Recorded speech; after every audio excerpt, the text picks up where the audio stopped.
What up? You already know it's your boy Lucky, CEO of Straight Profit Enterprise, founder of Unified Sacrifice Us. You can find me on everything at Lucky_Isreal. That's on Twitter, Instagram, YouTube, SoundClick, Reverb, Facebook, every site at Lucky_Isreal.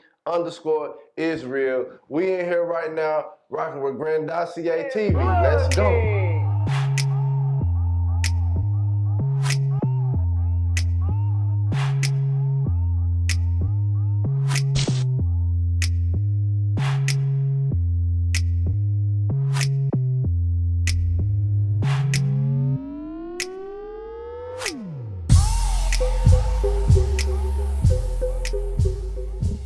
Welcome back to another great show with Grandosiá TV, where I'm rocking with my guy Lucky, founder and owner, CEO of Straight Profit Enterprise. He's here today to talk about his involvement with being an activist here in the streets of North Carolina, also entrepreneurship, and his music that he's putting out as well. So with that being said, Lucky man, how you doing? I'm doing all right. What up, Grandosiá? That's what's up, man. Before we get started, everybody, make sure you hit the subscribe button. Make sure you like this. Make sure you share this. And also hit that notification bell. So, one thing, Lucky, that I told you earlier before we got started, man, I always watch you on Facebook. And the one thing I will say that I'm jealous about is you just got this license, man, about you to say whatever. Where do that come from? Where did you get that encouragement where you just go on and you just gonna tell the people how it is, no fear, no nothing? Well, I think it's really genetic, man. It comes from my mom, my dad, my aunts, my uncles, my everybody, even down to my kids. Like they just blatantly direct. Everybody just blatantly direct. My mom, she is so direct, and she's a Christian. So, like, you just could imagine if this woman cussed, man, I would just be in here crying because how direct she is. It's amazing, man. So I think it's a genetic thing. It's something I learned from watching everybody around me. So when you say Lucky, is it more of a gift or a curse with being so direct? Well, I think it's pretty much both, but I would say it works out more in my favor than it does on the contrary end. But also on the contrary end, I've lost jobs, business opportunities. It's a lot of things that I've lost from being direct, but I've gained way more. Like the gains are like 12 times past the losses. That's why, I mean, there's been times I've talked to people that like, I even had an image consultant before. Okay. And they fired me. And they fired me because they was like, man, I don't think you hired me and you paying me, but you're not listening to what I'm saying, because they were trying to like control and put me inside of a box. Like, so, and definitely with the activist side of things, it's definitely like something that a lot of politicians, I've had conversations with the chief of police, people on the school board, a lot of different people have sit me inside of rooms and said, hey, pastors, like, hey, man, you know, we respect what you're doing, but you got to tone it down a little bit. But my thing is, I believe it's all about the crowd that you're catering to. So I've had a lot of people from the streets who I would believe would never step out here in the streets if it wasn't with somebody they can relate to. Gotcha. And so some of the things I say are more catered to the streets because that's where I'm from. Gotcha. Now let's rock with your music side for a minute. You've been doing music for a while.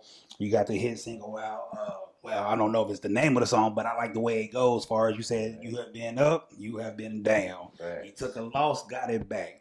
What's the inspiration behind that? What made you, go into the studio and you had to put that one track out for everybody to hear? Well, at the time when I put the song out, I had went from like $12,000 street money to like $3,500 street money. And in the song, I even say that when I say I'm broke, that means 2 stats, because I was close to 2 stats and I was feeling like I had nothing. So I made the song, took a loss, got it back. I wasn't actually all the way at the bottom, but I was declining fastly. So I had to make that song to motivate me to get it back. It's a real personal song, man. I listened to that song. I made that song 7 years ago. Before the dreads. Yeah, before the dreads. I had waves when that came out, man. We just dropped the video for it like a month ago. Gotcha. Go watch that. It's going up on YouTube, Facebook. But that song was more personal to me. sometimes I make music so I can go back and listen to it and it'll motivate myself. Gotcha. So with Straight Profit, moving on from that song, I see that you was in the streets. Like I said, I've been watching you for before the dreads, so the last 7 years. So you formed Straight Profit. You had a gang of artists that you was working with. What are they doing now? What direction are you moving in with that? I see you you were doing shows at the mall at one time in the studio. You was hosting that. So what are you doing with the label at this point? The label is fully functioning. One thing that I will teach any artist that come to my label is to be able to branch off and build your own label. I came up under Classic. Definitely shout out to the Hood Champ. Montana, shout out to them. Those are two people who, when I came here, they embraced me. They taught me a lot, and one of the things they taught me was to build your own brand, even if you are a part of somebody else's brand. It's just like Nike. Nike got Huaraches, Air Raids, Forces. They got a lot of different brands, but it's still Nike. So what we're doing with the label now, everybody focusing on building their own movement. Everybody's focusing on building their own situation. As y'all know, it's a lot going on within the Black community, so we want to keep the Black dollar inside the Black community. So we got t-shirt printing, mask printing. Matter of fact, we got this right here, Profitizer. We got our own hand sanitizer. It's out, Mike's, Bradshaw's, all the hood stores. So yeah, we just focusing on the business end of it, because we can go in the studio right now and make 7 songs and they all gonna be hot, but we want to focus on the business and marketing aspect. I understand that. Now you said something interesting. You said when you came here, which way did you come from? Winston-Salem, North Carolina. I'm definitely from Winston-Salem, Trefo. Shout out to all my Rams, because that's my alma mater. I feel bad I'm gonna be going to John C. Smith coming up soon, but I'm definitely a Ram all the way around. So I'm from Winston-Salem. That's where I found myself. That's where I pretty much learned everything I knew. So how did the mean streets of Winston-Salem prepare you for the music game or prepare you for activism and entrepreneurship as you're doing now? Great question, Grandosiá. That's a great one, because activism was something that Winston-Salem forced on me. Not really forced on me, but put it right inside of my face, because I went to a school owned by the Nation of Islam. It's called Carter G. Woodson, which I actually found out that Carter G. Woodson was an actual person, but that's a whole nother conversation. And salute, recipes to Carter G. Woodson, and his legacy live on. But yeah, I went to a school by the Nation of Islam, so we had a different curriculum. We ate different food. It was just a whole different field. So a lot of things that I know now, I learned in Winston-Salem from these private schools and these charter schools. My mom, she kept me out of public schools. Well, actually, I kept myself out of them because I kept getting suspended. So she just realized it wasn't a great idea. So she put me with the Nation, and they wouldn't suspend you. No matter what you done, you was gonna stay in school. It would be some sort of discipline behind it, but you wouldn't miss no days of school. So that prepared me as far as the activist side in Winston-Salem. Now the music side in Winston, man, we used to sit outside and we had these little green generators in the hood, beat on them, playing tongue. We out there rapping all day long, man. So that rest in peace to my guy E-Man. It was my closest friend I ever had in my life. Rest in peace. We were sitting in the house on the keyboard and make beats, record them on our phones and play it back and just keep doing it until we got all the instruments in it. And we a rap. And he always, and a lot of things he told me then, I stick to now, which was make music for the women, for the females. There you go. Yeah, can't go wrong. Can't never go wrong. I used to tell people when I was managing artists, man, it's more females out and free than it is brothers or other guys, because most of us are locked up anyway. So if you make music for them, the trend gonna set with them. But where in music that tied you over to say, okay, I'm making music for the women, I'm doing my thing? Where did this activism come from? But where did this come from? It came from the heart, man. It's like, man, one day, it's always been in me, man. If you look at my music, like, I don't know what people think, but obviously they don't listen to my music because it's completely not about trapping. It's not about trapping at all. It's a message in every song that I have, all the way down to my cover art. Every cover art I have got a message on it. For the most part, most of my lyrics, they have messages in them. So the activist side has always been in me, but one morning, particularly the George Floyd situation, it woke me all the way up. I woke up one morning, I called my friend Tamara Lipscomb and my brother Oso, and I said, man, I don't know what the hell is going on, but I feel empowered. I feel empowered. And I woke up that morning, we had a protest the same day. We blocked Franklin off, we shut Garrison down, we shut every major street down in Gastonia, basically to let them know we here. Like we wasn't trying to deliver a violent message. We wasn't trying to be aggressive. We were just trying to let them know we are here. Like the people who was before us, our mamas, our aunts, like salute to them because they paved the way. Right. But we are a little bit different, and we don't mind. We trying to stay peaceful. We're really trying, but we don't mind taking it the other route. Gotcha. So what do you say to people? There's a lot of old heads, man, that's saying, why don't they go sit down? They causing more trouble. They making things happen that shouldn't be happening in the city right now. What is your message towards those folks? My message to the older people, because I do get this, even from my own family members, I get this from a lot of people that the younger generation, we doing things wrong. My message is, were y'all doing it right? Because we still here in this situation fighting for the same thing that y'all were fighting for. So obviously we all trying to figure it out. I'm not saying that we moving right, but I'm not saying that we moving wrong either. I'm just saying that obviously the approach before us wasn't the right one either. True.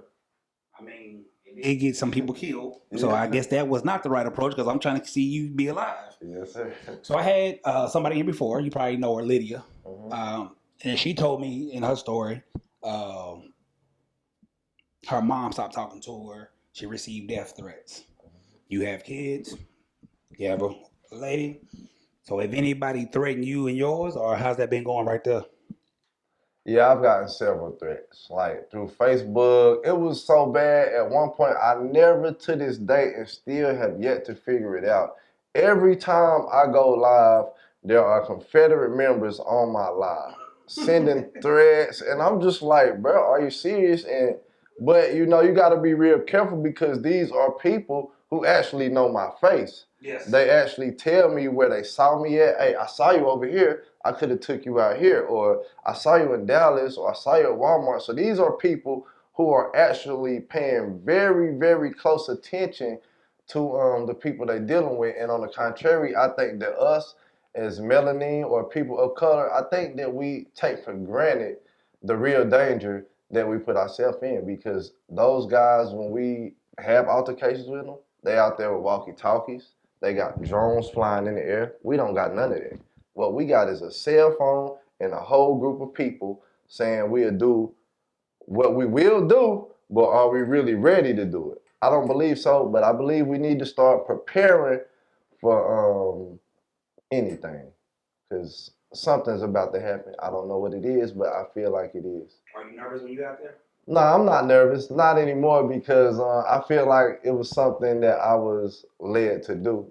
So I don't get nervous. I don't step out with certain groups of people due to the fact that I know if it get chaotic, they gonna get the hell out of there. But I step with the people who I know gonna stand with me. Now, are you part of the organization that helped bring the Panthers here, or that's different? Nah, actually, man, when the Panthers came here, I got the call first. They was like, hey, man, we want to bring the Black Panthers here. How do you feel about it?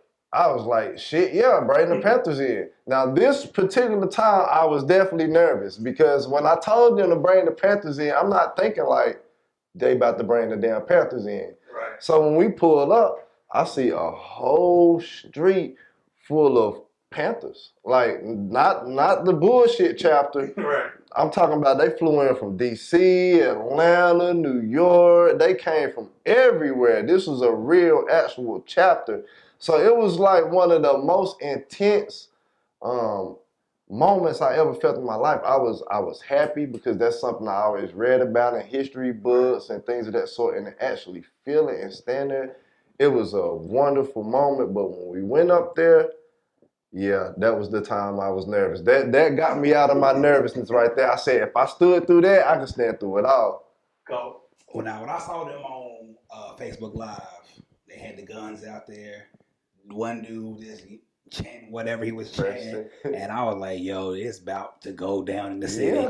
Yeah, yeah, man. Because that's what I was thinking. I'm like, okay, well, first of all, they had struck a girl in the face, Jayla Gordon, which is a homie of mine. She just helped out with our event we had for Easter. She always is helpful. She's a good friend of mine. They hit her in the face. We wasn't there because the whole event was miscoordinated. Somebody said half the people go here, half the people go there, which that's what happened when you leave Caucasian people in charge. They cause confusion, and that's what was happening that day. We had Caucasian people in charge, and someone was like, "Oh, well, we go over here, we go over here." Next thing you know, we all scattered out, and the situation happened over here. But more of the story is, yeah, when the Panthers came in, Preston, he was letting them know, basically, if y'all come out here right now, and they didn't. They didn't come. They stayed shut down they prepared. This is what we should be doing. They prepared. They closed Tony's down for a whole entire week. No ice cream. We thought we won. We didn't. Because when they popped out, it was 200 of them out there with drones and shit. Like I said, they prepared. Like, so when we gonna prepare? All right. With you saying that, let's go deep into this before we jump on entrepreneurship. What are we missing in our culture to help you out when y'all out in the streets marching? What can we do better as a unit, as a people, as a culture? What can we do better to help you? I think the number one thing that bothers me is when I hear somebody say that don't got nothing to do with me. Erase that mindset because it got everything to do with you. Because just because it's not affecting you at this particular moment doesn't mean that weeks down the road that you won't deal with injustice or police brutality or anything like that. You are not exempt. I don't give a damn how much you stay in your house. I don't care how much you go to church. I don't care how good of a person you are not exempt. We've saw this happen. Disabled people get killed. An EMT woman got killed, Breonna Taylor, at her home. So nobody is exempt. So when you say it has nothing to do with you, I want you to think about all the people who was out here minding their own business. Some of them were even getting money. Some of them were even in the line of their work. Some of them sleep in a car, minding their own business, but they got killed. So it got everything to do with you. So I think that everybody should get out of that mindset and figure out your role in this fight. It's like an army. When everybody in the army is not on the field, some of those people are nurses, some of those people they just play different roles. So we just need everybody to play their role and get aboard. I understand that. Another question I have, what is something that you feel like people mistake you for? The misunderstanding of Lucky. What is that you think it is? Lucky is rude. Lucky is disrespectful. Lucky don't got no manners. Lucky is a hoe. It just shit, man. What the fuck? Everything but Lucky is a good person. Like, let's talk about the good Lucky. Let's talk about how Lucky will give you this shirt off of his back and walk around with nothing on just because I know I'm gonna be blessed to receive another one. Or let's talk about the Lucky that's putting on for the kids because I got 6 kids and a kid on the way right now. So, let's talk about the good. Let's focus more on the good in me instead of the bad because no, I'm not rude. I'm just very direct. I'm not rude at all. I don't have a bone in me that wants to please the next person's emotion. So if I feel a way, I'm going to tell you straight up. I'm not going to try to be like, I'm not going to figure out a nice way to say anything or nothing. And people, this is the biggest thing. I can't not address this. People have a problem with me speaking about people's income. Like, cause I do that. I say shit like, you shouldn't be 30 years old working on the cashier at McDonald's. Or I say things like, you should at least try to figure out a way for your overall house to be $100,000. That's two people. People act like I'm saying, hey man, you and your wife should make $1 million. I'm not saying that. I'm saying 100,000 between two people. I'm not saying you have to start out making it, but at least try to surpass that. I know people that's been married years and years and their household income is still under 70,000. They're content with that. You know, I have no problem with it, but I'm just gonna say we as a race cannot get ahead without the money. Even with the money, it's still hard. It's still hard. It's still hard. So we definitely gonna need the money to fund what we're trying to do. Gotcha. And my last thing with the activism part of it, right now, George Floyd case is going. If it comes back and they find this man innocent, from your standpoint, being in activism, where do we go from here if the cop get off?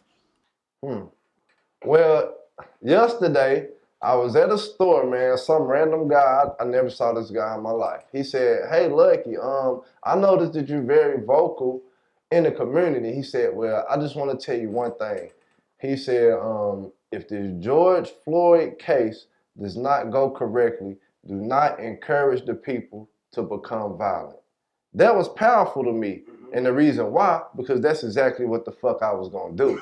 I was gonna be like, hey man, they got us fucked up. Yeah. Let's go fuck they shit up. But what he broke down to me, it made so much sense because like I just said, the white people, they didn't just react, they prepared.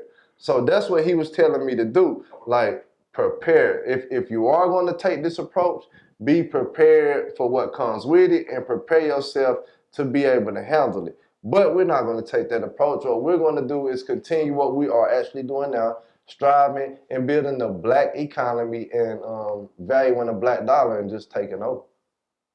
And another question I have too about that. Now, I see the shirt you have says "us" on it. What is that? So the people would know what is us. How did us come around? Who's over that? How do y'all organize? Do y'all meet? How can people join? This is it right here. This is the brand, us unifying sacrifice, because the goal of this brand is to unify the people and create sacrifices to make changes. So even though you see Africa on here, even though you see the Black Power fist on here, it's not just restricted to people of color as far as membership. We accept all members of all nationalities, of all races, of everything. As long as you have the right mindset, as long as you don't mind being an ally, as long as you don't mind being in the back, because we definitely want to keep the black people on the front run. As long as you don't mind being in the back doing what you got to do, come on board. The brand came about because last year, like I said, after George Floyd, we done so many protests. We didn't have a name to it. So I was like, damn, what can I call it? I was like, man, well, who I'm out here for? That was the question I asked. I said, well, who am I out here for? And I said, I'm out here for us. So I came up with the name Us because that's what I'm out here for. And then it took me about another 2 days to figure out something to make us mean. And they came up with Unifying Sacrifice, and that turned out right. That's dope. I never knew that. So I like that. I like the meat and all that. So let's turn to entrepreneurship. Yeah, you said something early in the segment about we as black people are settling for making less than 75,000. We are settling for getting stimulus checks. Hey, I appreciate the stimulus checks. Now, you don't get me wrong. I appreciate it, Joe Biden, Trump, even you. But why should, in your mind, why do you think more people should take on the entrepreneurship role or at least strive to make more at their current job if they're going to sit there and work for somebody else? Well, I think that COVID should have opened up a lot of people's eyes because a lot of people depended on jobs that they were making small amounts of money, so they were unable to save money in their checking or banking account. And now they were facing eviction, waiting on unemployment, 4 or 5 months to get unemployment. Not saying that the more you make, the better you are with money, because that's not true either. Because I made a pretty good amount and I didn't have shit to save either. So, but I'm saying that to say, people should want more, because if you want more, we can do more. Like how they had the Black Wall Street, and I recently just did research on Wilmington, North Carolina, and I found out that Wilmington was predominantly black. And they basically did some weird shit. I don't know if they blew it up or whatever they did. They destructed Wilmington because they were forming their own black government to govern Wilmington, man. Everybody look that up, because I'm pretty sure a lot of people don't know, because I just found it out myself. And it was fucking flattering, because I go to Wilmington all the time. There's not too many black people around. Right. So it confused me. I was like, yeah, but I mean, I think that finances play a major role into everything, as far as your happiness, your kids' happiness.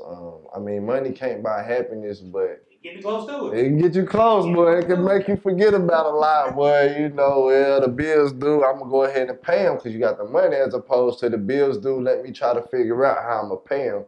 That's a whole different situation. And I think when people try to knock money by saying, it's the root of all evil, or when people try to say it doesn't buy happiness, I just think because people haven't found the formula like my Caucasian brothers and sisters have to get to it.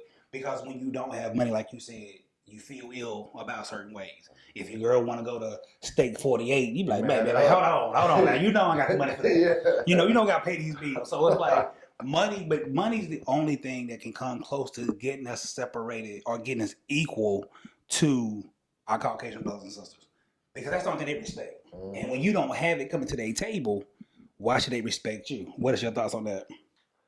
Well, my thoughts on that is, I mean, that's absolutely true. If you sit down, me being a supervisor, I've been a supervisor and regional manager of a lot of different warehouses in the past 5 years. And when I go in there and I sit down with these, I'm usually the only black person in there, or definitely the only black person that's got a hood background in them type of rooms. And what I notice is all they talk about is numbers. That's it. That's all they care about. That's it. All they talk about is numbers. So being that numbers are so important to the economy, we should make those numbers important to us as well, and not just be depending on the system, or depending on a job, whether that's a low income or a high income job. A job, period, I don't think is what we as people should be depending on. We should be creating jobs for ourselves, like the Mexicans, like Hispanics.